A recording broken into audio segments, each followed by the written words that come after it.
இருண்ட உலகில் ஒற்றை ஒளிவிளக்காய் நம்பிக்கையை கையில் ஏந்தி வழிகளுக்குள்ளே வழி தேடுபவர். அடித்தளத்திலிருந்து வந்து தன் திறமைகளை தானே வளர்த்து உயரே பறந்து விரிந்து தெரிந்தவர். காலம் சிலரை கட்டி அணைக்கும், காத்து நிற்கும். கோடம்பாக்கத்தில் கனவு படைப்பாளிகளுக்கு கையை பிடித்து அழைத்து செல்லும் நடிகர், தயாரிப்பாளர், இயக்குனர், மார்கன் ஹீரோ, மக்களின் ஹீரோ விஜய் ஆண்டனி அவர்களை இப்போது பேச அழைக்கிறோம். இங்கே வந்து என்னை வாழ்த்த வந்திருக்கும் நண்பர்கள் அனைவருக்கும் மனமார்ந்த நன்றிகள். ரொம்ப thanks Ishari Ganesh sir, Ramesh sir, Dhanajayan sir. Dhanajayan சாரோட முயற்சியில் தான் அந்த ஃபங்க்ஷன் நடக்குது. ஆக்சுவலாக வழக்கமாக ஒவ்வொரு படம் ப்ரொடியூஸ் பண்ணும்போது ப்ரொடியூசர் தான் டென்ஷனில் இருப்பாங்க. நான் தான் இருக்கணும். ஆனால் இந்த படத்தை பொறுத்த வரைக்கும் முழு டென்ஷனையும் வந்து தனஜயன் சார் கவர் பண்ணிக்கிட்டாரு. அங்கே தேட்டர் போட்டிங்களா, தேட்டர் விழுந்துருச்சா, ப்ரெஸ் மீட் வச்சிட்டிங்களா, ஆந்திரா போயிட்டீங்களா, தேட்டர் போயிட்டீங்களான்னு சொல்லிட்டு பின்னாடி இருந்து எந்த விதமான பலனும் இல்லாமல் சார் நான் நல்லா இருக்கணுன்ற ஒரே ஒரு காரணத்துக்காக மட்டுமே வந்து நீங்கள் இவ்வளோ பண்ணிட்டுருக்கீங்க சார். ரொம்ப நன்றி சார். இப்படி மனுஷன் நான் சம்பாதிச்சு நான் பாக்கியப்பட்டிருக்கேன். ரொம்ப தேங்க்யூ சார், ரொம்ப நன்றி. இந்த படத்தை வந்து நிறைய மேடைகள் வெற்றி கொடுத்துருக்கேன், தோல்வி கொடுத்துருக்கேன், நிறைய பார்த்தாச்சு. அதில் வந்து இந்த படம் வந்து எனக்கு ரொம்ப ரொம்ப ஸ்பெஷலான படம். ஏன்னா இந்த படத்தில் வந்து 2 முக்கியமான நல்ல மனிதர்களை அறிமுகப்படுத்துகிறேன்றது தான் காரணம். ஒன்று வந்து முதல்ல லியோ ஜான் பால் டைரக்டர். எந்த ஒரு படமுமே பார்த்திங்கன்னா ஹீரோனால் ஓட போகிறதில்ல. கடவுளே வந்து ஹீரோ நடித்தா கூட டைரக்டரோட ரைட்டிங்கும் டைரக்ஷனும் ஸ்ட்ராங்காக இல்லைன்னு சொன்னால் ஒரு ஷோ கூட பிக்கப் ஆகாத படம். அதே வந்து யாருனாலுமே ஒரு குரங்கை வச்சு படம் இருக்கிறோம், கழுதியை வச்சு படம் இருக்கிறோம் அப்படின்னு சொன்னால் டைரக்டர் ரைட்டிங் ஸ்ட்ராங்காக இருந்தால் அந்த படம் பிளாக் பஸ்டர் ஆகும். அதுக்கு ராமநாதன் சார் பெரிய உதாரணம். அப்படி வந்து நான் எந்த படத்துக்கு ஓடினாலுமே அந்த படத்துக்கான முழு அங்கீகாரத்தையும் நான் டைரக்டர் தான் கொடுப்பேன். இது வரைக்கும் பண்ண அத்தனை படம் அப்படி தான். அதில் வந்து இந்த படம் ஓடினதுக்கு முழு முதற் காரணம், எல்லா காரணமுமே வந்து என் டைரக்டர் லியோ ஜான் பால் தான். அவர் வந்து நான் வேறு லெவலில் இருக்க வேண்டிய ஒரு எடிட்டர் இண்டஸ்ட்ரிக்குள்ளே. அளவுக்கு அதிகமான சின்சியாரிட்டி. ஆக்சுவலாக டைரக்டருக்கே கோவம் வரும் சம்டைம்ஸு. ஆனால் அவர் டைரக்டருக்காக தான் பேசிகிட்டு இருப்பார் லியோ. ஆனால் அதை ஒத்துக்கிறதுக்கும் புரிஞ்சுக்கிறதுக்கும் கொஞ்சம் டைம் ஆகும் எல்லாருக்குமே. பட் கெட்ட பேர் வேணாலும் பரவாயில்ல, நான் வந்து உண்மைக்கு பக்கம் நிற்பேன், நல்லது தான் சொல்லுவேன்ற மாதிரி பல விஷயங்கள் அவர் பிடிவாதமாக இருந்ததை பார்த்து தான் அந்த வாய்ப்பை நான் உங்களுக்கு கொடுத்தேன். ஆக்சுவலாக நானே சில சமயம் கோவப்பட்டிருக்கேன், என்ன லியோ அப்படின்னு கேட்டிருக்கேன். நான் ரொம்ப யோசித்து பார்க்கும்பொழுது அவர் வந்து வேலைக்கு ரொம்ப உண்மையாக இருந்திருக்காருன்றதை நான் வந்து புரிஞ்சுக்கிட்டேன். கண்டிப்பாக சொல்கிறேன், லியோ வச்சு நீங்கள் ஃப்யூச்சரில் யார் படம் எடுத்தாலுமே கண்டிப்பாக ஒரு ரொம்ப சின்சியராக யார் வந்து சொன்னாலும் அந்த படத்துக்கு உண்மையாக ரொம்ப இருப்பார். ஆஸ் எடிட்டராகவும் இருப்பார், ஆஸ் எ டைரக்டராகவும் இருப்பார் அப்படின்னு ரொம்ப பெருசாக நம்புகிறேன். ஸோ இது வரைக்கும் நீங்கள் பட்ட கஷ்டம்லாம் சேர்ந்து இதுக்கப்புறம் ஒரு பெரிய சக்ஸஸ்ஃபுல் பர்சனாக நீங்கள் லைஃப்பில் இருப்பீங்க. இவரை லான்ச் பண்ணுறது, ஒரு நல்ல மனுஷனை லான்ச் பண்ணுறது மூலமாக சந்தோஷப்படுறேன். அடுத்தது வந்து என்னோடய தங்கச்சியோட சன் அஜய். என் பிச்சைக்காரன் படத்தில், ரோமியோ படத்துலலாம் எனக்கு ஏடியா ஒர்க் பண்ணார்.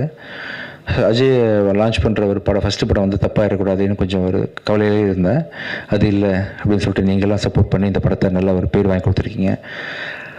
அப்போ அஜயை ஃபஸ்ட்டு படம் லான்ச் பண்ணுறதை தாண்டி இன்னொரு பெரிய சந்தோஷம் எனக்கு இருக்குது.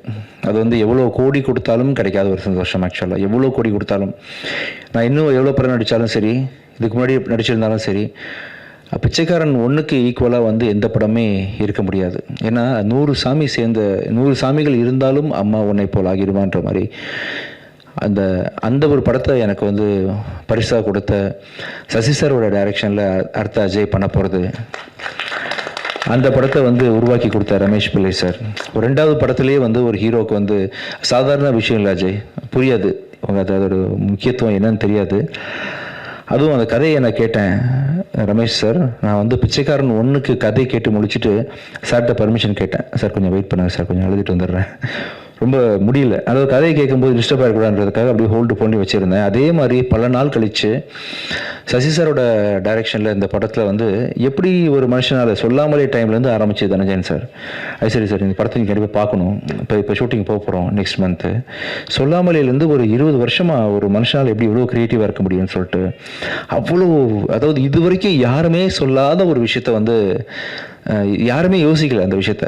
நம்ம பல படங்கள் தமிழ் சினிமா பார்த்துருச்சு, யாருமே பார்க்காத ஒரு முக்கியமான ஒரு சொசைட்டிக்கு தேவையான ஒரு நல்ல கருத்தோட அந்த படத்தை வந்து சசி சார் இன்றைக்கும் ஷார்ப்பாக பண்ணியிருக்காரு. கேட்கும்போது அவ்வளோ காமெடி, அவ்வளோ எமோஷனல் சீக்வன்சஸ் வித் மாரல், அதாவது சொசைட்டிக்கு தேவையான விஷயங்கள்னு சொல்லிட்டு அப்படிப்பட்ட ஒரு படத்தில் வந்து அஜய் நெக்ஸ்ட்டு நான் நடிக்கிறதும், நான் சசி சார் கூட பணியாற்றுறதும், அதை ரமேஷ் பிள்ளை சார் இயக்கிறதும், ஸோ ப்ரொடியூஸ் பண்ணுறதும் பெரிய ஒரு சந்தோஷமான விஷயம். ஸோ ரொம்ப இது எல்லாத்துக்கும் சேர்த்து உங்களுக்கு நான் எப்படி தேங்க்ஸ் பண்ணுறதுன்னு தெரியல. ஒவ்வொரு தடவையும் நான் ஜாலி பண்ணிட்டு போயிடுறேன் ஃபங்க்ஷன் வந்தால். மனமார்ந்து சின்சியராக உங்கள் எல்லாருக்கும் வந்து அந்த சந்தோஷத்தையும் அந்த நன்றியையும் தெரிவிச்சுக்கணும் உங்களுக்கு அப்படின்றதுக்காக தான் இந்த சக்ஸஸ் மீட்டு. மிக்க நன்றி. ஸோ இதுக்கப்புறம் கூட நான் தயாரிக்கிற ஒவ்வொரு படத்துலையும் அடுத்ததாக வந்து சத்ய திருமகன் ரிலீஸ் ஆக போகுது. கூடிய சீக்கிரம் அதுக்கான அறிவிப்புகள் ஐ திங்க் இன்னும் 5-6 டேஸில் அதோட ரிலீஸ் டேட் அனௌன்ஸ் பண்ணுறேன். படம் ரொம்ப நல்லா வந்திருக்குது. எனக்கு என்னமோ நல்லது நடந்துட்டுருக்கு இந்த டைம்லலாம் தெரியல. நான் மிகப்பெரிய விசிறி அருண் பிரபு புருஷோத்தமன் டைரக்ஷனுக்கு அருவி படத்தை பார்த்து, வால் படத்தை பார்த்து நான் இப்படி ஒரு டேரக்டர் நம்ம ஊரில் இருக்காருன்ற அளவுக்கு அவரை வந்து நான் சத்யஜித் ரே அளவுக்கு நான் மனசில் வச்சுருக்கிறேன் அருண் பிரபுவை. அவர் டைரக்ஷனில் வந்து இந்த ப்ராஜெக்ட் ரொம்ப பயங்கரமாக வந்திருக்கு. பார்த்தவங்க எல்லாரும் சோஃபார் வந்து வேறு மாதிரி அதை அப்ரிஷியேட் பண்ணிட்டு போயிருக்கிறாங்க. இன்றைக்கி டேட்டில் நான் வந்து அந்த படத்தை வந்து விஜய் டிவி ஹாட்ஸ்டார் தான் டிஜிட்டல் வாங்கியிருக்கிறாங்க. ஹிந்தி ஆர்கேடின்னு ஒரு கம்பெனி வாங்கியிருக்கிறாங்க. முடிஞ்சிருச்சு, போஸ்ட் ப்ரொடக்ஷன் ஒர்க் போயிட்டுருக்கு. விரைவில் அறிவிப்பு வெளியே வரும். அந்த விஷயம் நல்லா வந்துட்டுருக்கு. அதை தொடர்ந்து அடுத்தது வந்து லாயர் படம் ரொம்ப நல்லா வந்துட்டுருக்குது. ரொம்ப சந்தோஷமாக இருக்கிறேன். உங்ககிட்ட அந்த சந்தோஷம் பகிர்ந்துக்கிறதுக்காக தான் சொல்லிட்டு இருக்கிறேன். மிக்க நன்றி. ஸோ ஒரு திரைப்படம் லியோ ஜான் பாலோட கிரியேட்டிவிட்டிக்கு வந்து உருவம் கொடுத்த இந்த படத்தில் பணிபுரிஞ்ச நீங்கள் சொன்ன மாதிரி ADs, cameraman, assistant directors, art directors, fight masters, உங்கள் எல்லாருக்கும் மிக்க நன்றி தெரிவிச்சுக்கிறேன். பெகிடா, தீப்ஷிகா அண்ட் கனிமொழி, உங்கள் எல்லாருக்கும் மிகப்பெரிய நன்றிகள். ஸோ இந்த படத்தில் இன்னொரு முக்கியமான ஒரு தூணாக செயல்பட்ட ஒரு மனிதர் வந்து இந்த ராஜீவ். எங்கள் படத்தோட கேமராமேனுக்கு வந்து ஆக்சுவலாக ஒருத்தன் பாதியில் வந்து உங்களுக்கு பூங்கொத்து கொடுத்துட்றேன் வாங்க ப்ளீஸ் மேலே. இந்த படத்தில் கேமராமேன் வந்து கொஞ்சம் நடுவில் கொஞ்சம் பாதி படம் போயிட்டு இருக்கும்போது இதாகிடுச்சு. கொஞ்சம் கால் பிரேக் ஆகிடும்போது அந்த கேமராமேனுக்கு உறுதுணையாக இந்த படத்தை நிறுத்திடக்கூடாது அப்படின்னு சொல்லிட்டு பாதியில் வந்து ஜாயின் பண்ணி படத்தை நல்ல முறையில் முடிச்சு கொடுத்தா உங்களுக்கு மிகப்பெரிய நன்றி. வாங்க.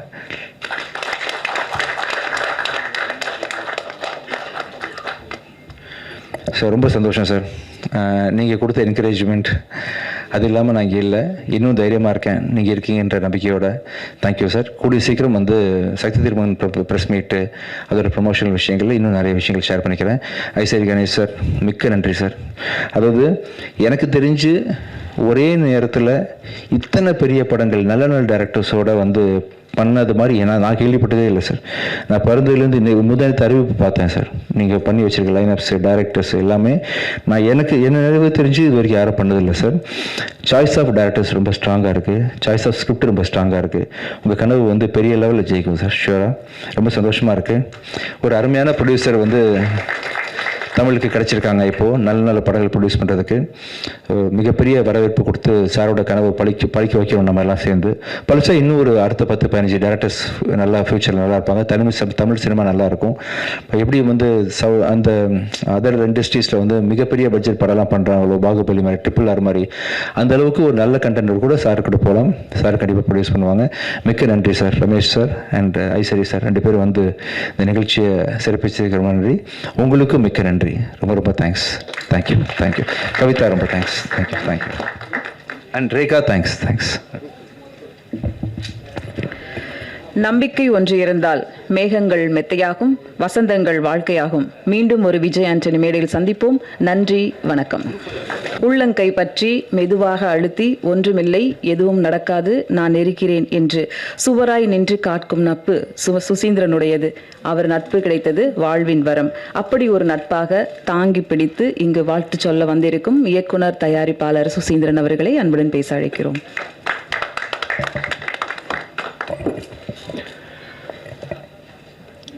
அனைவருக்கும் மாலை வணக்கம். காலை வணக்கம். சாரி, ஓகே, இது வேறு ஒரு ஆரம்பமேவா?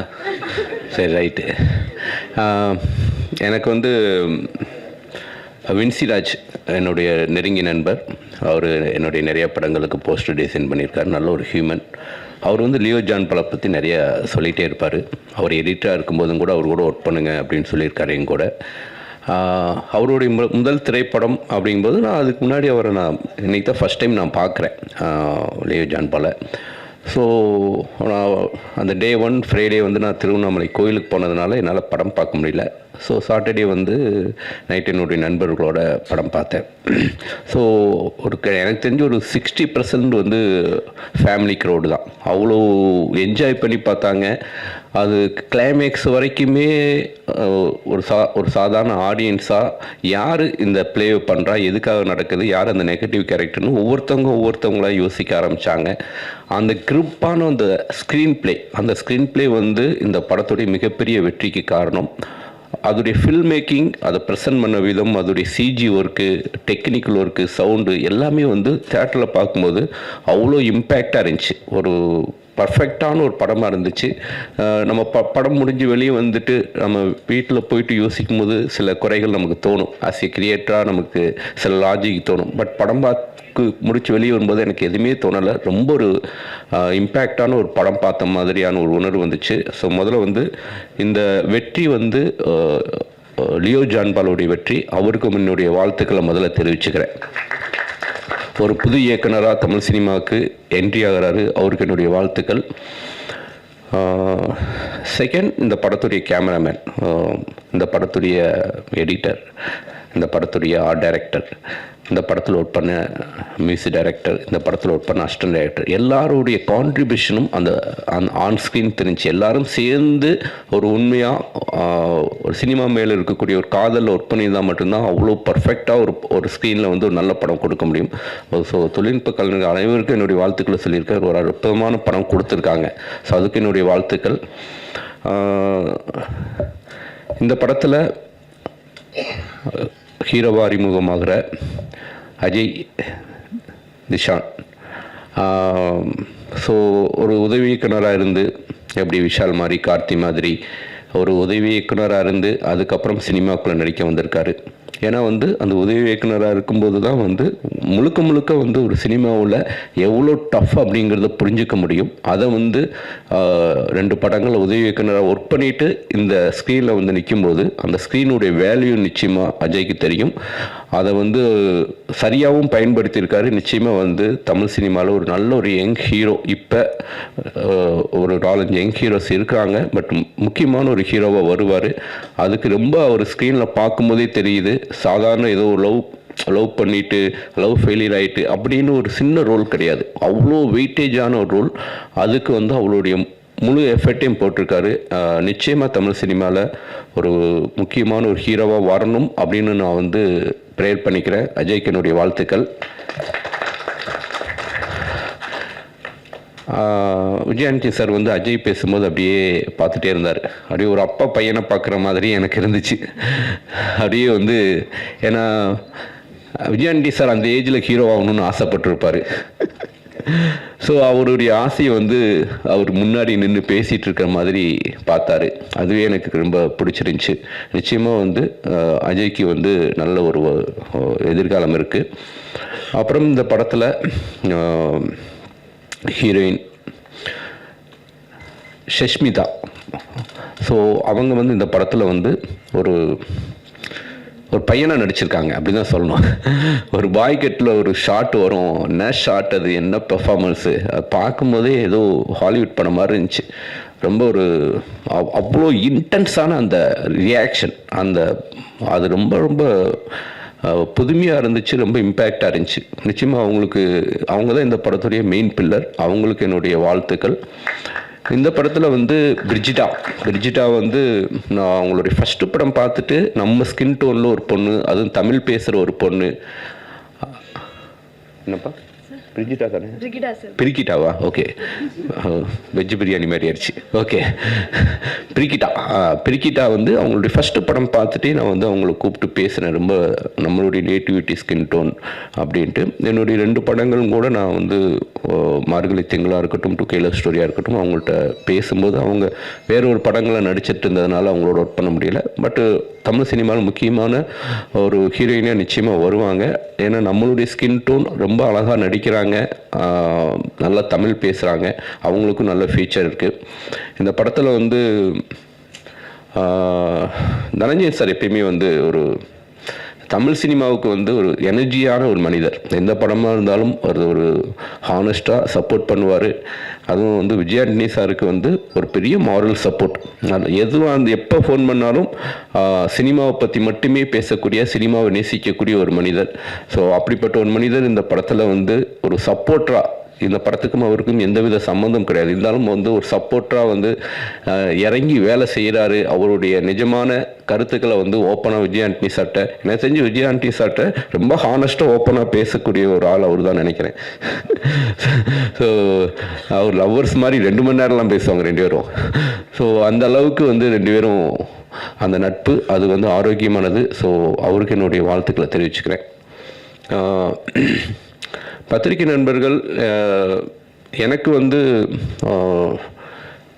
எல்லாருமே எனக்கு ரொம்ப அண்ணன்ட்டு நான் எல்லார்ட்டையும் நல்லா பேசுவேன். எல்லாருக்கும் நிறைய ப்ரெஸ் மீட்டு நிறைய இடங்களுக்கு நான் போனதுனால எனக்கு பத்திரிகை நண்பர்கள் எல்லாருமே எனக்கு வந்து ஒரு கூட பிறந்த அண்ணன் மாதிரி அப்படித்தான் நான் பழகுவேன். கவிதா சிஸ்டரும் கூட வந்து நான் ஃபங்க்ஷனில் தான் பார்த்துருக்கேன். பட் அவங்களோட வந்து ஒரு ஒரு ஒரு என்னென்னா வந்து ரொம்ப ஜெனுவனாக ஒரு கருப்பான ஒரு ஸ்கின் டோன் இருந்துக்கிட்டு ஒரு ஸ்க்ரீனில் வந்து பேச்சு மூலமாக ஒரு அட்ராக்ட் பண்ணுற அந்த தகுதி, அந்த தன்மை இருக்குதுங்களே, அது வந்து ரொம்ப நல்லா இருக்குது. அது வந்து உடைச்சி அவங்க வந்து கவிதா வந்து இப்படி ஒரு மேடையில் வந்து நிறையா படங்களுக்கு வந்து அவங்க தொகுப்பாளராக வழங்கிட்டு இருக்காங்க. அவங்களுக்கு வந்து என்னுடைய வாழ்த்துக்களை தெரிவிச்சுக்கிறேன். எதுக்காகனா நம்ம ஒரு குடும்பங்கிறதுக்காகத்தான் நான் இந்த டாப்பிக்கே எடுக்கிறேன். சினிமாவுங்கிறது நம்ம எல்லாருமே வந்து நீங்களாம் சேர்ந்து தான் நாங்களாம் சேர்ந்து தான் நீங்கள், ஸோ எல்லாம் சேர்ந்து தான். பட்டு சமீபத்தில் டிஎன்ஏ திரைப்படமாக இருக்கட்டும், மார்கன் திரைப்படமாக இருக்கட்டும், பிகினிங் ஃபஸ்ட்டு 2 days ரிவ்யூ பார்க்கும்போது ரொம்ப பாசிட்டிவான ரிவ்யூவே இல்லை. சரி என்னடா இப்போ இவ்வளோ ரிவ்யூ வந்து இப்படி இருக்குது அப்படின்ட்டு அப்புறம் ஸ்க்ரீனில் தேட்டருக்கு போனால் படம் எனக்கு ரொம்ப பிடிச்சிருந்துச்சி, ரொம்ப என்கேஜிங்காக இருந்துச்சு. இந்த திரைப்படத்தை எதுக்கு இவ்வளோ ஒர்த்லெஸ் படம் அப்படின்லாம் சொல்லியிருக்கிறாங்க அப்படின்லாம் எனக்கு ரொம்ப வருத்தமாக இருந்துச்சு. டிஎன்ஏ திரைப்படத்துக்கும் அது நடந்துச்சு, இந்த திரைப்படத்துக்கும் அது நடந்துச்சு. ஸோ என்னென்னா இப்போ ஒவ்வொரு யூடியூபர்ஸாக இருக்கட்டும், எல்லாருமே வந்து உங்களுக்கான அந்த வியூவர்ஸ்க்கு நீங்கள் உண்மையாக இருங்க. அதுதான் நான் சொல்கிறது. இப்போ வந்து எப்படி வந்து போதை கலாச்சாரம் வந்து தமிழ் சினிமாவில் ரொம்ப இப்போ வந்து பயங்கரமாக பேசப்பட்டுருக்கு. அது வந்து ரொம்ப நாளாக நடந்துகிட்ருக்குது, இப்போ தான் வந்து தெரிஞ்சிருக்குது, இப்போ தான் அது வந்து வெளியே வந்துருக்குது. ஸோ அதே மாதிரி வந்து யூடியூப்பில் வந்து பணம் வாங்கிட்டு ரிவ்யூ பண்ணுற ஒரு கலாச்சாரம் ரொம்ப நாளாக நடந்துகிட்ருக்குது. அது வேண்டாம், அது ஆரோக்கியமான விஷயம் கிடையாது. அது வந்து உங்களை ஃபாலோ பண்ணுற அந்த வியூவர்ஸ்க்கு நீங்கள் துரோகம் பண்ணுற மாதிரி. அது வந்து என்னை தயவு செஞ்சு அது மாதிரி பண்ணாதீங்க. உங்களுக்கு என்ன ஜெனுவனான ஒப்பீனியன் தோணுதோ அதுக்கு பண்ணுங்கள். உங்கள் யூடியூப்பில் ஆடு கொடுத்தா அதுக்கேற்ற மாதிரி ஒரு ரிவ்யூ பண்ணுறதும், யூடியூப்பில் ஆடு கொடுக்கலன்னா அதுக்கேற்ற மாதிரி ஒரு ரிவ்யூ பண்ணுறதும், அது வந்து ரொம்ப ரொம்ப வருத்தம் அளிக்குது. ரொம்ப ஜெனுவனாக இருக்கணுங்கிறது தான் என்னுடைய ஒப்பீனியன். இது வந்து இப்போ நான் இது மாதிரி பேசுகிறதுனாலும் கூட சில யூடியூபர்ஸ்க்கு என் மேலே கோபம் வரும், இவன் என்ன யோகியமா அப்படின்ட்டு. ஸோ நான் யோகியம் தான். ஏன்னா என்னுடைய சினிமாவுக்கு, என்னுடைய தயாரிப்பாளருக்கு நான் ரொம்ப நேர்மையாக தான் நான் படங்கள் பண்ணிகிட்ருக்கேன். ஸோ நம்ம பண்ணுற வேலைக்கு உண்மையாக இருக்கணும் அப்படிங்கிறது தான். அதில் நம்ம வந்து ரொம்ப ஏன்னா ப்ரொடியூசர்ஸே இப்போ வந்து நிறைய வந்துடுச்சு. அதாவது ப்ரமோஷன் டீம்னு ஒன்று வர்றாங்க. டீம்னு வந்துட்டு சார் ஃபஸ்ட்டு நாள் வந்து நம்ம வந்து இந்த தேட்டருக்கு ஒரு 100 பேர் அனுப்பணும் சார். எதுக்குடா அப்படின்னா, இல்லை சார் அவங்க வந்து வெளியில் வரும்போது வந்து பாசிட்டிவான ரிவ்யூ சொல்லுவாங்க. ஸோ ப்ரொடியூசருக்கு வந்து என்ன பண்ணுறதுன்னு தெரியல. ஸோ ரிவ்யூ வேணும் அப்படின்ட்டு ஒரு 100 பேருக்கு டிக்கெட் கொடுத்து அனுப்புகிறாங்க. அந்த 100 பேர் வெளியே வந்துட்டு நல்லா இருக்குன்ட்டு போகிறாங்க. அதுவும் பப்ளிக் ஏமாத்துற மாதிரி தான். அப்படியும் தயாரிப்பாளர்கள் பண்ணக்கூடாது. அதே மாதிரி யூடியூபர்ஸே வந்து சில பேரை உள்ளே ஆரம்பிச்சுட்டு ஒரு 10 பேர் ஆரம்பிச்சுட்டு அவன் படம் கூட பார்த்துருக்க மாட்டான். படம் முடிஞ்சு வெளியே வரும்போது அவனும் வெளியே வருவான். படம் சார் அப்படின்ட்டு வந்து அவன் எவ்வளோ தூரம் நெகட்டிவாக வந்து சொல்ல முடியுமோ நெகட்டிவாக சொல்லும்போது அது போய் வைப்ரேஷனாக போய் ரீச் ஆகுது. அது பார்க்குறாங்க அப்படின்ட்டு. மக்கள் எதை பார்க்கணும் எதை பார்க்கக்கூடாது நம்ம தான் தீர்மானிக்கணும். ஸோ மக்களுடைய பார்வையை நம்ம மாற்றணும். அந்த மாதிரியான ஒரு பொறுப்பான ஒரு இடத்துல நம்ம இருக்கிறோம். ஸோ அதனால் தயவு செஞ்சு ஒரு படத்தை கில் பண்ணுற மாதிரி விஷயங்கள் பண்ணாதீங்க. அது வந்து நம்மளை நாமளே கில் பண்ணிக்கிற மாதிரி. நீங்களும் இதே தொழிலில் தான் இருக்கிறீங்க, நாங்களும் இதே தொழிலில் தான் இருக்கிறோம். இப்போ பாருங்கள், கண்ணப்பாங்கிற திரைப்படத்துக்கு வந்து கோர்ட்டில் வந்து யூடியூபர்ஸ் யாரும் என்னுடைய படங்களுக்கு விமர்சனம் பண்ணக்கூடாது அப்படின்ட்டு ஒரு ஸ்டே ஆர்டர் வாங்குறாங்க. அந்தளவுக்கு வந்து ஒரு ட்ரோல் பண்ண ஆரம்பிக்கிறாங்க. அப்போ என்ன ஆகுதுன்னா யூடியூபர்ஸ் விமர்சனமும் பண்ண முடியாமல் போகுது. ஸோ தயாரிப்பாளர்கள் அந்த இடத்த நோக்கி நகர ஆரம்பிச்சிருவாங்க. அப்போ வந்து அந்த விமர்சனங்கிற ஒரு விஷயம் சின்ன படங்களுக்கு வந்து கிடைக்காம போயிடும். அந்த மாதிரியான விஷயங்கள்லாம் ஸோ சின்ன படங்களை வந்து மக்கள் மத்தியில் போய் சேர்க்குறதே நீங்கள் தான். ஸோ ஒரு தயாரிப்பாளர் பாதிக்கப்படாத அளவுக்கு நான் வந்து ஒரு இயக்குனர் பாயிண்ட் ஆஃப் வியூ, நடிகர் பாயிண்ட் ஆஃப் வியூலையோ நான் பேசவே இல்லை. ஒரு தயாரிப்பாளர் பாதிக்காத அளவுக்கு தயவு செஞ்சு ரிவ்யூ பண்ணுங்கள். ஸோ இந்த விழாவுக்கு வந்து என்னை கூப்பிட்ட லியோ ஜான் பாலுக்கு என்னுடைய நன்றியை தெரிவிச்சுக்கிறேன். ஒரு இயக்குனராக ஒரு மிகப்பெரிய இடத்துக்கு வருவார் அப்படின்ட்டு அவரை நான் வாழ்த்துறேன். Thank you so much.